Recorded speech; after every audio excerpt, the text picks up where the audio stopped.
Tawagan mo kayo ni Mrs. Baka makatakas. Idugtong mo to. Ang palis nitong hayop na to. Hayop na yung anak mo. Awat. Tama na, Marie.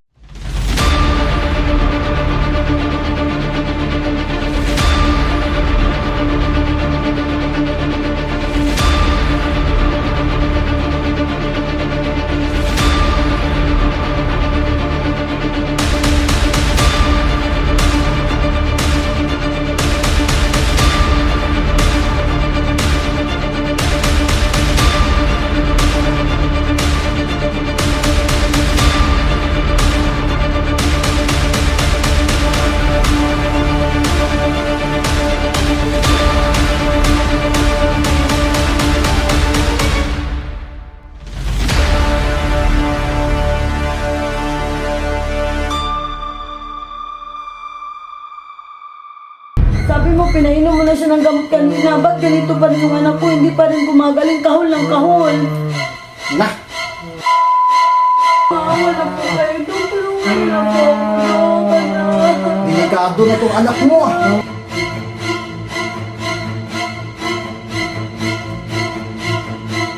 Nalilisik na yung mga mata niya. Nag-uumpisa ng umitim lahat.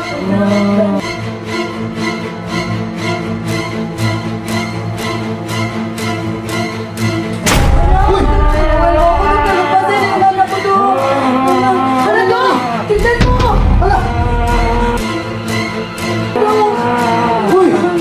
Nangitim na!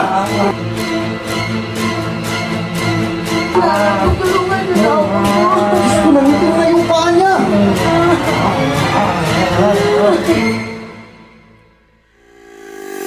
Naku! Ma'am! Ganap na siyang aswang na wolf! Aswang na wolf na yung anak mo! Nangitim na kasi lahat ng katawan niya! Aswang na! Bigyan nyo ng lunas, Dok, para humingaw ng anak ko, Dok. Tumabi ka! Baka kagating ka niyan! Naku! Grabe ang bangis na niya!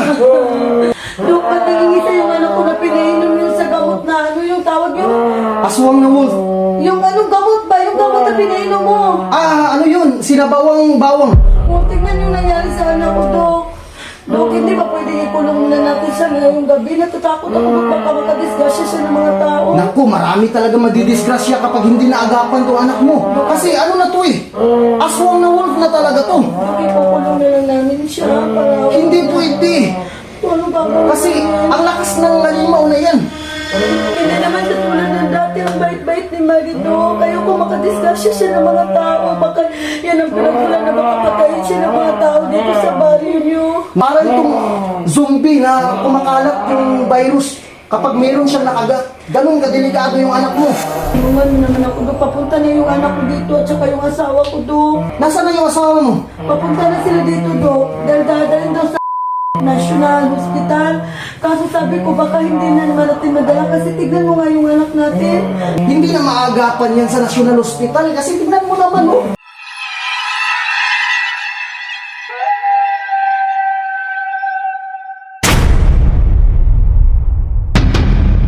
Wala nang lunas doon. Tulungan niyo naman ako sa panangawan niyo na, Dok. Nagmamakaawa talaga ako, Dok. Tulungan niyo ako. Malaki nung na ako, Dok. Ano na mangyari sa anak ko na makapanakit pa ng ibang tao, Dok. Tulungan niyo po ako, Dok. Para awan niyo na, Dok. Mrs., kabilugan ng buwan mamayang gabi. Baka magtawag ito ng mga kasama niya. Kadinahan na lang natin, Dok. Kadina. Teka, maghanap ako ng kadina dito ah. Anak, maawa ko naman, anak. Magpagaling ka na, anak. Anak.